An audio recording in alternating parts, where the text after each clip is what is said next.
Praise lord. దేవుడి నామానికి వందనాలు. మీ అందరికీ నా వందనాలండి. ప్రభువు మనకి ఈరోజు ఇస్తున్న వాగ్దానం కీర్తన గ్రంథము 121వ కీర్తన మొదటి చరణము. కొండల తట్టు నా కన్నులెత్తుచున్నాను, నాకు సహాయం ఎక్కడి నుంచి వచ్చును. కీర్తనకారుడు తన జీవితంలో దావీదు చాలాసార్లు తన సహాయం ఎక్కడి నుంచి దొరికిద్దా అని ఎదురు చూసిన సన్నివేశాలు లేకపోలేదు.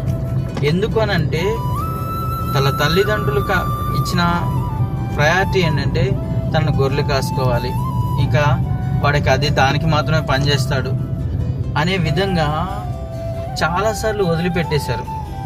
కానీ తన జీవితంలో వచ్చే ప్రతి వైదొడుగులని, ప్రతి ఇబ్బందుల్ని దేవుణ్ణి అడుగుతా, దేవునితో మాట్లాడుతూ ఉండగా కొన్నిసార్లు సహాయం లేని పరిస్థితుల్లో ఎటు చూసినా కొండలు గుట్టలు కనపడుతూ ఉండేవి.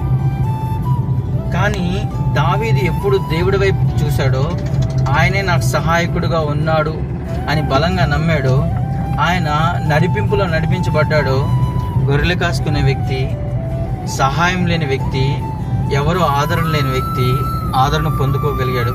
ఈరోజు మనం ఎన్నో ప్రయాణాలు చేస్తున్నాం, ఎంతో దూరం వెళ్తూ ఉన్నాం. ఈ ప్రయాణాలు, ఈ దూరాల్లో కొన్నిసార్లు మనం నిస్సహాయమైన స్థితిలోకి వెళ్ళిపోతూ ఉంటాం. కానీ మన దేవుడు ప్రతి విషయంలోనూ, ప్రతి ప్రయాణంలోనూ మనకు సహాయం చేసేవాడుగా ఉంటాడు. కాబట్టి కొండలాంటి సమస్యలైనా, బండలాంటి సమస్యలైనా, ఏదైనా సరే అవి తీర్చగల మన దేవుణ్ణి ఆరాధిస్తున్నాం. కాబట్టి ఆ దేవాది దేవుడు మన జీవితంలో గొప్ప కార్యం చేయనుగాక. ఆమేన్.